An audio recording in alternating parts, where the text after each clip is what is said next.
पितृभक्त बालक भीष्म। महर्षि वशिष्ठ के शाप से 8 वसुओं को मनुष्य योनि में जन्म लेना था। उन्होंने भगवती गंगा को अपनी माता बनने के लिए प्रार्थना करके राजी कर लिया। पूर्व वंश में उत्पन्न राजा प्रतीप के पुत्र शांतनु को गंगा जी ने अपना पति बनाया। उन्होंने महाराज शांतनु से यह वचन ले लिया था कि वे गंगा देवी के किसी कार्य में हस्तक्षेप करेंगे तब वे चली जाएंगी। अब जो पुत्र उत्पन्न होता उसे गंगा जी अपने धारा में ले जाकर डालाती। राजा शांतनु इसलिए कुछ नहीं बोलते थे कि वे कहीं चली न जाए। इस प्रकार जब 7 पुत्रों को वे जल में डाल चुकी और 8वां पुत्र हुआ, तब राजा ने कहा, तुमने मेरे 7 पुत्र को मार ही दिए, एक बालक तो मुझे दे दो।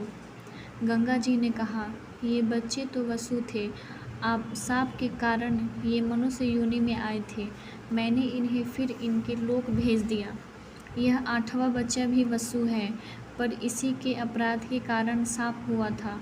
यह दीर्घकाल तक मनुष्य लोक में रहेगा। आपने मेरे कार्य में बाधा देकर नियम तोड़ा है, इसलिए मैं जाती हूँ। आपका यह पुत्र बड़ा होने पर आपके पास आ जाएगा।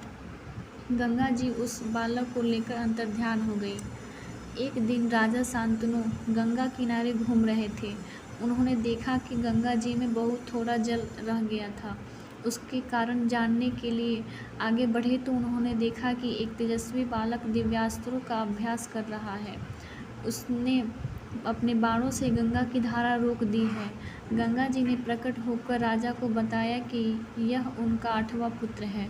उस कुमार को राजा शांतनु अपने साथ ले आए और उनका नाम उन्होंने देवव्रत रखा।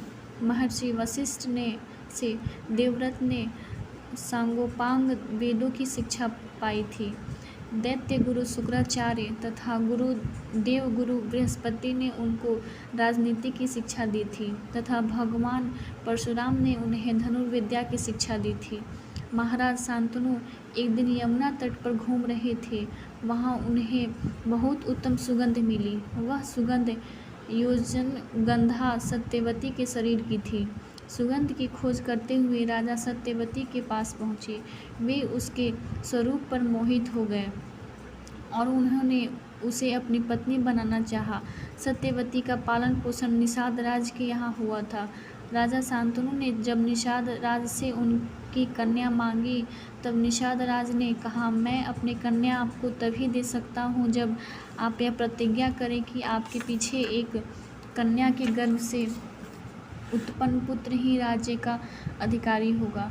यद्यपि महाराज शांतनु सत्यवती पर आसक्त हो गए थे, परंतु अपने विनयी, सुशील तथा योग्य पुत्र देवव्रत को उसके अधिकार से वंचित करना उन्हें स्वीकार नहीं किया और वे लौट आए। महाराज शांतनु लौट आए तो आए, पर उनका चित्त सत्यवती में ही लगा रहा। इस चिंता में वे दुर्बल पड़ने लगे। देवव्रत ने मंत्रियों तथा सेवकों से पूछकर किसी प्रकार पिता की चिंता का कारण जान लिया। वे बड़े बूढ़े क्षत्रियों को लेकर निषाद राज के यहाँ गए और उनकी कन्या को अपने पिता के लिए मांगा। निषाद राज ने कहा, यह कन्या मेरी नहीं है, यह आप जैसे ही उच्च राजकुल में उत्पन्न हुई है। इसके पिता ने मेरे यहाँ इसके पालन पोषण के लिए रखा है और वे तप करने चले गए हैं। उनकी भी इच्छा यही है कि इसका विवाह आपके पिता से हो, किंतु इस संबंध में यह दोष है कि इसके पुत्रों की आपसे प्रतिद्वंदिता हो जाएगी और आपसे शत्रुता करके तो देवता भी जीवित नहीं रह सकते।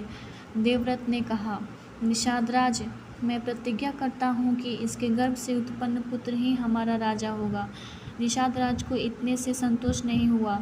उन्होंने कहा, राजकुमार, आपकी प्रतिज्ञा तो आप जैसे उत्तम पुरुष के ही योग्य है, किंतु मुझे भय है कि आपका पुत्र सत्यवती के पुत्र से राज्य छीन लेगा। देवव्रत ने कुछ सोचकर हाथ उठाकर कहा, मैंने अपने पिता के लिए राज्य का त्याग तो पहले ही कर दिया था। अब दूसरी प्रतिज्ञा करता हूँ कि आज से आजीवन ब्रह्मचर्य व्रत का पालन करूँगा। इस प्रतिज्ञा के करते ही आकाश से पुष्पों की वर्षा होने लगी। देवताओं ने इतनी भीषण प्रतिज्ञा करने के कारण देवव्रत का नाम भीष्म रखा। जब निषाद राज की कन्या लाकर भीष्म ने अपने पिता को दी, तब शांतनु ने उन्हें आशीर्वाद देते हुए कहा, मेरा निष्पाप पुत्र जब तक जीना चाहेगा तब तक मृत्यु उसका स्पर्श नहीं कर सकेगी। जब मेरा पुत्र इच्छा करेगा तभी मृत्यु उसे छू सकेगी।